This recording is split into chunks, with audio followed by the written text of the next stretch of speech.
Madam Speaker, fellow councillors, a motion of no confidence to remove an elected representative from his or her position is an important part of our democratic process. It's one of the strongest ways in which the legislative branch of government can hold the executive to account. We have no objection to using this motion, and as you know, we use it often ourselves in other spheres of government. It is a crucial check on power in a healthy democracy, if it is used correctly. Because as we all know, it is also often abused as a tool for grandstanding and political point scoring, for winning a few headlines and hogging the microphone for Facebook. It's normally easy to see which of these is being used: a legitimate failure or collapse of confidence in leadership, or a cheap stunt. And luckily, in today's case, the sponsor of this motion has given us a few clues and a few pointers to help us make up our minds. 7 pointers, in fact. And I'll get to them in a moment.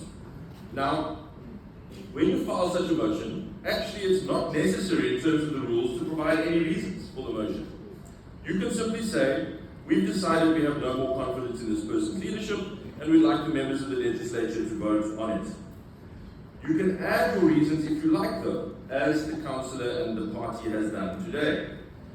And very often in the case of frivolous political stunts, people will set out a list of reasons in the hope that some of this becomes part of the news reporting for the following day, as I'm sure will be the case here. But what normally happens in these cases is that the listed reasons don't stand up to even the most basic and cursory scrutiny, and they end up torpedoing their own case.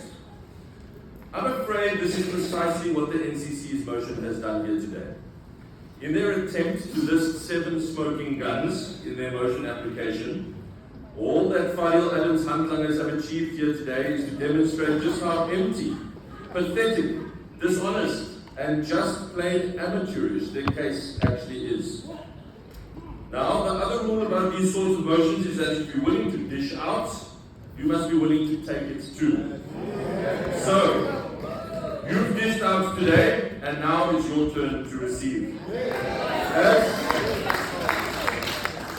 As we heard in the Oval Office last week, dim the lights, please.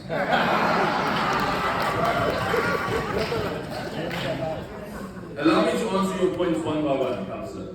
Number 1 of their 7-point list of grounds for removal states that I, quote, repeatedly provide irrelevant, evasive, or meaningless answers to questions posed in council, thereby failing to uphold transparency and accountability, unquote. Now, I'm afraid that Fadil is going to have to brief the writers of this motion slightly better than that.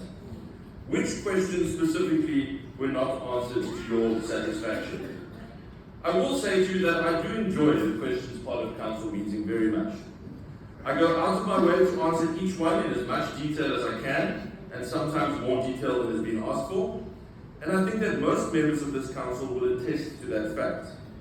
I might even say that answering questions from opposition councillors is actually my favourite part of council meetings.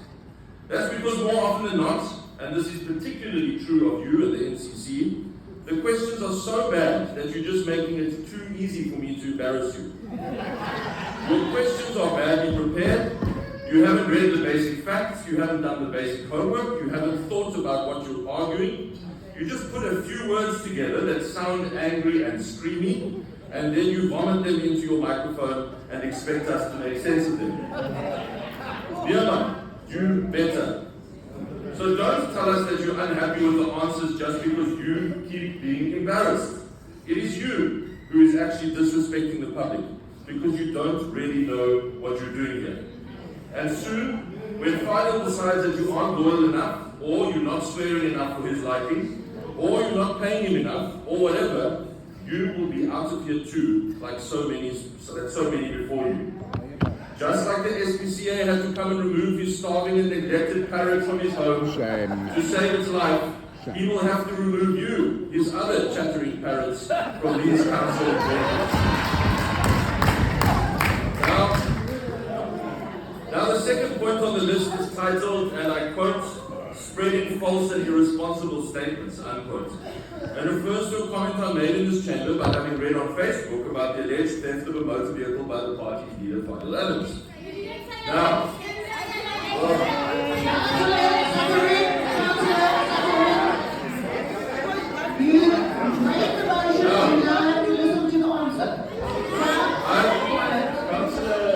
Councillors, I'm not sure if this is really what you want. I'm not sure if this is what you intended when you put in this point. But we could certainly make the entire debate today about the VW Polo that broke down in Coast River and the elderly couple from Gauteng who have been struggling for 4 years to get their car back from Fadil, while they still have to make a monthly payment on it. All the while, they have still had to make the monthly repayments on it. I don't know if perhaps Fadil didn't brief you on this, but maybe you want to check with him first, whether he's comfortable with me quoting the case number from Malmesbury Saps, or the voice messages that he sent. The voice messages that he sent to intimidate the owner. I could hear those in this chamber as well. Sinister, intimidating voice notes, councillors, where he tells the poor elderly man whose car he has held for 4 years, and I'm quoting, "Mutta, it's too late to get scared now. Just hurry up with the address, please, because I'll find it by another way. You know what? Let's play. You want to play? Let's play that game." Unquote. That's from Fadil to the poor owner of this. I've got many others. So if you would like to do that, we could speak only about stolen cars, but perhaps check that with Fadil first. Point number 3 speaks of, I quote, false claim of meeting the police commissioner, unquote, and makes reference to reports that contrary to what I said at the time, the provincial police commissioner supposedly denied having met with me in the wake of the raid on the office of Alderman Smith. I can only imagine that Fadil's data must have run out before he could see the correction and apology that was published soon afterwards by the same news agency that ran the original story, after the police commissioner publicly corrected them. Their reporter had completely misunderstood and misrepresented what the police commissioner had said about our meeting. In fact, he was referring to an entirely different meeting, and turned out that he had never denied meeting me at all. Indeed, it is absolutely clear I did meet him, along with several of his senior generals, to be briefed on the case. And 30 seconds, probably even less, 20 seconds on Google would have told you this. But this is what the NCC always does, Speaker. They pick up a stompy somewhere, and then without first checking the facts, without even trying to understand the issue themselves, they do 11 videos and a 2-hour-long Facebook Live, telling us why there's a massive scandal. And then the massive scandal comes to niks. Because there is just niks. Nothing. Uno, T. That is why you can't trust anything the NCC says. Then we get to point number 4, which accuses me of a cover-up in the Malusi Boy case, stating that I claim that no corruption was found regarding Mr. Boy, while not long after 20 arrests were made, quote unquote. And this is where the motion goes from silly to just dishonest. Fadil Adams is trying to convince you that he was involved with something that he had absolutely nothing to do with. True. He was making a big noise about a tender for the repair of staircases. That tender is, as he has often repeated, tender 243Q. You've heard a lot about that. The problem for him is that the forensic report into 243Q found no evidence of corruption, as I said. Now, we all know that he has got that report, as you have got that report, SAPS has got that report, the AG has that report, MPAC in this council has this report. So ask yourself, why isn't he making something of it? I'll tell you why. Because the report is clear. There's absolutely nothing there. Now, separate to that, there is another matter relating to the arrest of Malusi Boy, which revolves around the Valhalla Park housing project.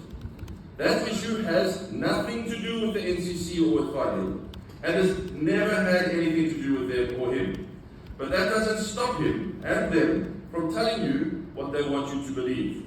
He takes the one issue, where nothing was found, and combines it with the other issue, and tries to put it together in your mind, clearly dishonest.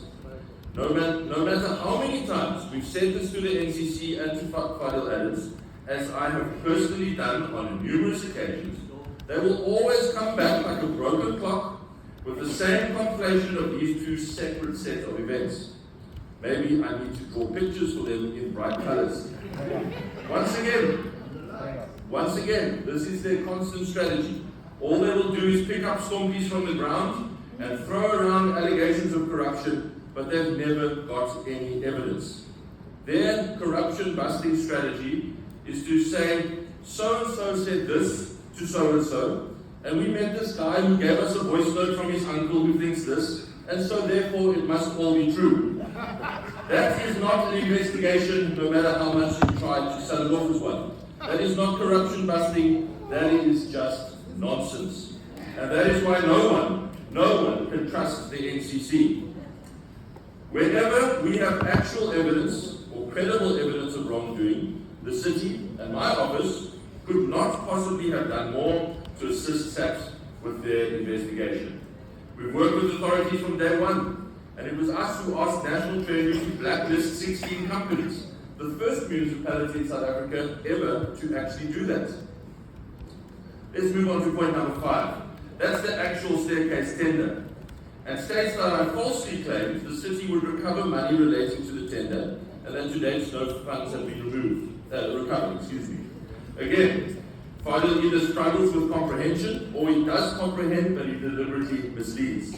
I said that if any money was found to have been misappropriated, we would recover it. And if any corruption in the execution of the contract is found, we will deal with it. But again, as that report which has gone to you and MPAC and all those other parties, SAPS, the AG, etc., no corruption has been found. So I'm not sure which money Fadil or you want the city to recover. Point number 6 is another odd one, and speaks of misuse of the podium and disrespect to council, quote unquote. Supposedly because I once had a sidebar conversation with a councillor in chamber during the question session and had to be called back to the podium by the speaker. Gosh, I must say, the NCC is really bringing the weighty issues of public importance to the fore, aren't they? I'm not even really sure how to respond to that one. Perhaps my only advice to the NCC is just simply to toughen up. If you are so easily triggered by a total non-issue that you need to raise it in a motion of no confidence, then perhaps this chamber is simply no place for you.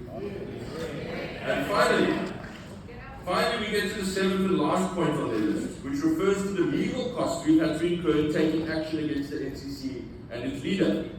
It's interesting that the NCC would raise this, because of course one cannot speak about the cost of legal action without speaking about the action itself, and why we find ourselves in a position where we have to litigate against the NCC and its leader. Our legal spend in this regard is a moving target, mainly because the NCC and its leadership repeatedly take actions that obligate the city to litigate against it on an almost ongoing basis, both against the party and its leader. The NCC, with alarming regularity, Madam Speaker, unlawfully obstructs or interferes with the city and our officers carrying out their work. They do this, they continue to harass our officials and our staff, despite multiple court interdicts granted against them to stop doing so. Interdicts which, by the way, they continue to unlawfully and blatantly ignore. It has now reached a point where we have asked to apply to court for an order of contempt to be brought against them by our Safety and Security Directorate based on their breach of an earlier interdict. And it gets even worse. Not content with simply obstructing city staff and officials, Fadil Adams then decided to publish a racist and defamatory statement about our top official, the city manager, a statement which the Equality Court confirmed to be racist. Fadil Adams was ordered to apologize. He was instructed to attend sensitivity classes, and he was ordered to pay the costs. Again, if you don't want to see the city spending money on litigation, don't do stupid things. It's not rocket science. It's not rocket science. In another case, we had to get another interdict against the NCC because Fadil and his thugs threatened private businesses in Mitchell's Plain because they weren't hiring who the NCC said that they should hire. That is a textbook definition of extortion. So we went to court to protect coloured-owned businesses in Mitchell's Plain who were being threatened with a shutdown of their businesses by the NCC. Again, we won, again with costs. We have a duty to uphold the rule of law in Cape Town, and it doesn't matter who it is, Councillor Davids and your colleagues. It doesn't matter who it is. We will not shrink away from that responsibility. Even now, the city is still engaged in ongoing litigation against Fidel Adams and the former Cutfall Group for the recovery of millions in damages which they caused to the city several years ago during a shutdown action targeted at Cape Town's poorest communities. People who just wanted to get to work and back and earn an honest living. Cutfall stopped them from doing so and damaged public property to the tune of millions of rands in the process. In fact, and this really does make me wonder about today's proceedings, because this matter, this trial, is coming to trial very, very soon, in the coming weeks. That is, of course, if Fidel's lawyer ever comes to court. After many, many delays, the judge has now ordered Fidel's lawyer to come to court at the next date so that the trial can finally proceed, because he never shows up. So who is hiding from accountability for his actions? And I can't help but wonder if that's actually the reason for today's motion, in an attempt to get us to back down from that legal action. Well, colleagues in the opposition benches from the CCC, this is not going to make you happy. But we are not going to stop that legal action. In fact, that's going to be the most expensive one for you and Mr. Adams yet, because the damages run into millions, and we will pursue them to the last rand. We're going to continue until we've recovered every cent of that money, and Cape Town's communities and city staff are free from harassment by you and the NCC. So, thank you so much for your concern for legal bills in your motion, but let me say there are a few simple rules of decent behavior that will help us to keep the legal bills down. Don't damage city property. Don't engage in racist rants. Don't defame city officials with no evidence. Don't intimidate private businesses. Don't attempt to extort people into hiring who you want. Don't do all of those things, and we will not need to take you to court. Now, you got very upset once when I called your outfit a gang. But let's consider your behavior. Intimidating and extorting businesses, who does that? Gangs do that. Political parties don't do that. Stealing cars, who does that? Gangs. Political parties don't do that. Destroying public property and terrorizing communities, who does that? Terrorists. Political parties don't do that. And posing for photos of guns is what gangs do. Gangster! That is gospel.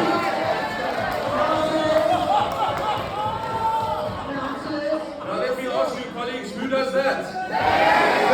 Political parties don't do that. That, by the way, is Fidel Adams and Councillor Nasmi Jacobs right there in that picture. They're the ones proudly waving around what looks like a 9mm. Now, you would have seen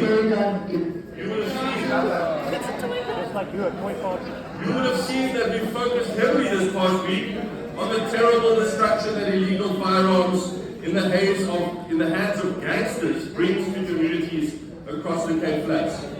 Our brave law enforcement officers, who the NCC, by the way, often mock, they work around the clock to remove those firearms from the streets and make arrests. Protecting Cape Town's under-siege communities from gangsters is our mission. But when people like Fidel Adams and NCC members of this council proudly flaunt their gangster credentials on social media and conduct themselves no better than other gangsters, they are setting us back in this mission. They are working against us, and they are taking the side of the gangsters.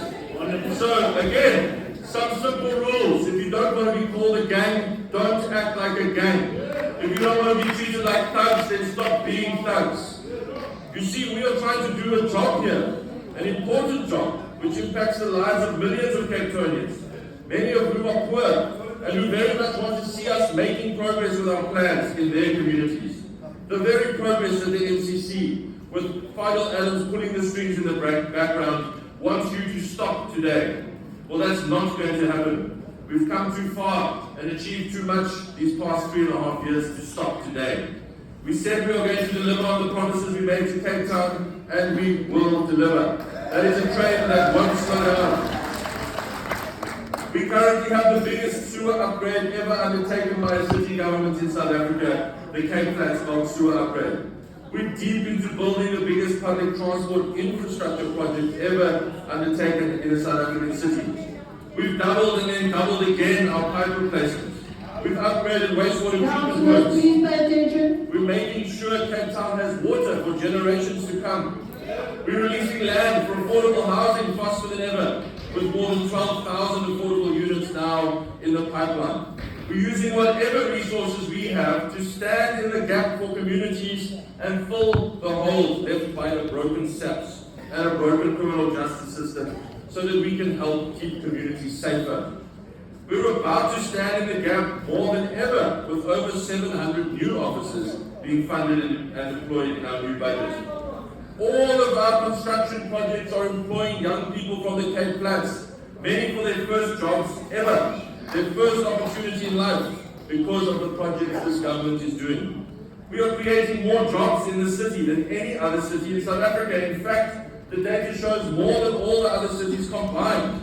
More tourists are coming, more businesses are coming. The city is looking and feeling cleaner. Through our relentless pushing, we have finally got the harbour on the list for private management, so that the